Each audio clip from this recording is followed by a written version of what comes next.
لیکن افسوس کہ آج تم مسلمان شیطان کے فریب میں آ کر اپنے اولیاء کو شریک کرتے ہیں۔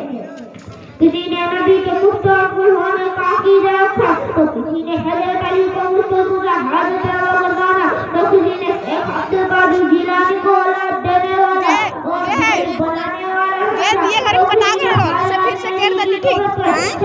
جی کو جیس سمجھا۔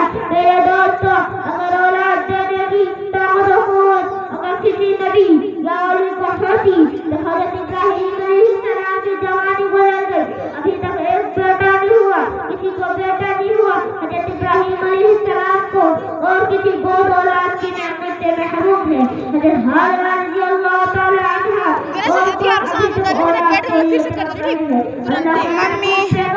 حضرت ابراہیم علیہ السلام اللہ کے لاڈلے پیغمبر کی عابدہ ساجدہ بیوی سیدہ حاجرہ سلام اللہ علیہا۔ میرے دوستوں، خدا کی بات تو یہ ہے کہ انما علی کل شیء قدیر، اس کی اپنی مرضی ہے، اس پر کسی کا زور نہیں چلتا، وہ فعال لما یرید ہے۔ ایک حضرت ابراہیم علیہ السلام نے اللہ تعالیٰ کے حضور سے نہایت عاجزی و انکساری سے سوال کی اور درخواست کی، رب ہب لی من الصالحین، اے پروردگار مجھے ایک بیٹا عطا فرما۔ اولاد دینے کا خزانہ اللہ کے پاس ہے، خدا کے پیغمبر بھی اولاد اللہ سے مانگتے ہیں۔ حضرت ابراہیم نے بھی بیٹا کس سے مانگا؟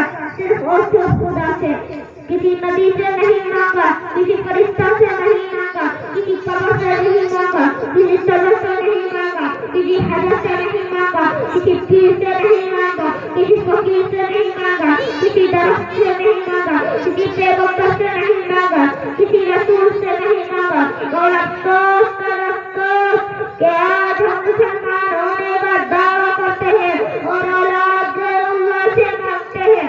یہ سب لا الہ الا اللہ کے تقاضے کے خلاف ہے، نبی صلی اللہ علیہ وسلم کی تعلیمات کے خلاف ہے، انبیاء علیہ السلام کے خلاف ہے، صحابہ کرام رضی اللہ تعالی عنہم کے خلاف ہے، ائمہ مجتہدین کے خلاف ہے۔ میں انہی باتوں پر یہ شعر کے ساتھ اپنی بات کو ختم کرتا ہوں۔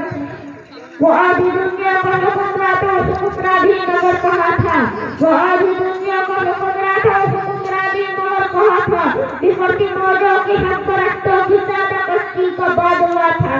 بڑا مبارک ہے نام اس کا، ستاروں جیسا مقام اس کا، وہ ایک شاہی صفت مجاہی و روح دل روا دوا تھا۔ وہ کرتے سورج سے تاج مانگا، سمندروں سے خراج مانگا، کسی خبر ہے کہ اس کو سکھا جہاں بھی جائے کہاں کہاں تھا۔ مرد جلال مرد ہنر بھیجنا پڑا، مرد جلال مرد ہنر بھیجنا پڑا، اونچے بدن کے اونچا حسن بھیجنا پڑا۔ بڑھنے لگا تھا زور جہالت کی فوج کا، بڑھنے لگا تھا زور جہالت کی فوج کا، روئے جلی پہ رب کو عمر بھیجنا پڑا۔